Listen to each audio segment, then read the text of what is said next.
Sub-plan గ్రామాలను ఐటీడీఏలో విలీనం చేయాలని, పెద్దమల్లాపురాన్ని మండల కేంద్రంగా ప్రకటించాలని ఆదివాసీ గిరిజన సంఘం రాష్ట్ర అధ్యక్షుడు లోత రామారావు, విప్లవ్ కుమార్, ఎం రాజశేఖర్ డిమాండ్ చేశారు.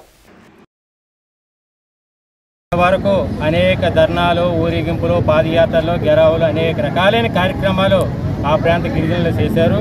ఆ ప్రాంతంలో రౌతులపూడి మండలం, శంఖవరం మండలం, ప్రతిపాడు మండలంలో ఉన్నటువంటి కొన్ని గ్రామాలు, అలాగే ఏలేశ్వరం మండలం, కోటనందూరు మండలంలో కొన్ని గ్రామాలు, ఇవన్నీ కలిపి 59 గిరిజన గ్రామాలు ఉన్నాయి.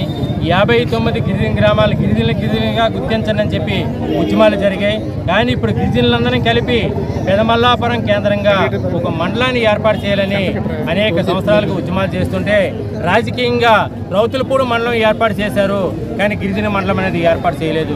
అందువల్ల గిరిజన మండలం ఏర్పాటు చేయడానికి పెదమల్లాపురం సెంటర్గా గిరిజన మండలం ఏర్పాటు చేయాలి. ఈ గ్రామాలన్నీ 5th షెడ్యూల్డ్ ఏరియాలో కలిపి సబ్-ప్లాన్ ఏరియాకి వచ్చినటువంటి నిధులన్నీ కూడా ఈ ఏరియాలో ఖర్చు చేయాలి.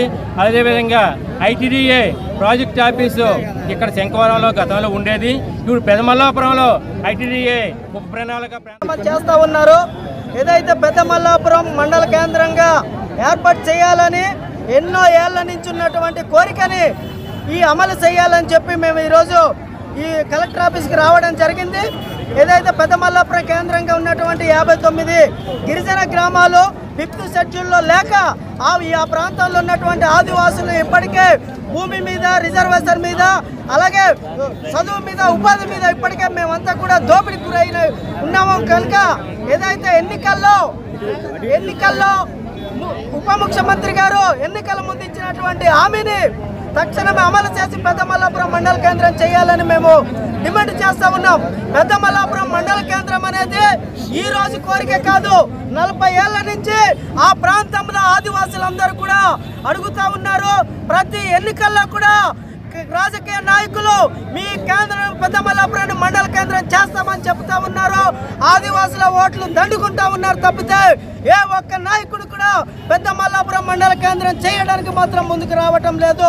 అందుకే ఇది ఎన్నికలు పెదమల్లాపురం మండలం చేయాలని చెప్పి ఈ 59 గిరిజన గ్రామాలని 5th షెడ్యూల్లో కలపాలని ఇప్పటికే మేము సిపిఎం పార్టీగా మద్దతు తెలియజేయడం జరిగింది. ఈ వారంలో రాష్ట్ర గవర్నర్ గారిని సిపిఎం రాష్ట్ర కార్యదర్శి కలిసి ఈ సబ్-ప్లాన్ గ్రామాలన్నింటినీ 5th షెడ్యూల్లో చేర్చాలని చెప్పి కోరుతూ ఉన్నాం. ప్రధాన కారణం ఏమేంటంటే గిరిజనులు ఉన్నప్పటికీ కూడా ఉమ్మడి జిల్లాలో అమలైనటువంటి సంక్షేమ పథకాలు ఇప్పుడు అమలు అవ్వట్లేదు. ఐటీడీఏ ద్వారా జరిగేటువంటి అభివృద్ధి కార్యక్రమాలు అమలు జరగట్లేదు. అలాగే అక్కడ అమలు చేయాల్సినటువంటి అనేక చట్టాలు అమలు కాకుండా ఉన్నాయి. వీటన్నిటికీ పరిష్కారం 5th షెడ్యూల్లో చేర్చడం. అందుకని రాష్ట్ర గవర్నర్ గారికి కూడా రాష్ట్ర పార్టీగా మేము మెమోరాండం ఇవ్వడం జరిగింది. ఇప్పటికైనా చంద్రబాబు నాయుడు గారు హామీ ఇచ్చారు దీని మీద. ఈ 2024 ఎన్నికల ముందు పవన్ కళ్యాణ్ గారు కూడా హామీ ఇచ్చారు. కాబట్టి ఇద్దరు హామీలు కూడా అమలు చేయాలని చెప్పి మేము ఈ సందర్భంగా కోరుతా ఉన్నాం.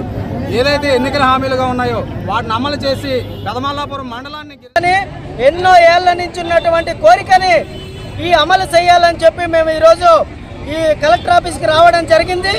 ఏదైతే పెదమల్లాపురం కేంద్రంగా ఉన్నటువంటి 59 గిరిజన గ్రామాలు 5th షెడ్యూల్లో లేక ఆ ప్రాంతంలో ఉన్నటువంటి ఆదివాసులు ఇప్పటికే భూమి మీద, రిజర్వేషన్ మీద, అలాగే చదువు మీద, ఉపాధి మీద ఇప్పటికే మేమంతా కూడా దోపిడీకి గురైన ఉన్నాము. కనుక ఏదైతే ఎన్నికల్లో ఉప ముఖ్యమంత్రి గారు ఎన్నికల ముందు ఇచ్చినటువంటి హామీని తక్షణమే అమలు చేసి పెదమల్లాపురం మండల కేంద్రం చేయాలని మేము డిమాండ్ చేస్తూ ఉన్నాం. పెదమల్లాపురం మండల కేంద్రం అనేది ఈ రోజు కోరిక కాదు, 40 ఏళ్ల నుంచి ఆ ప్రాంతంలో ఆదివాసులందరూ కూడా అడుగుతూ uన్నారు. ప్రతి ఎన్నికల్లో కూడా రాజకీయ నాయకులు మీ కేంద్రం పెదమల్లాపురాన్ని మండల కేంద్రం చేస్తామని చెప్తా ఉన్నారు.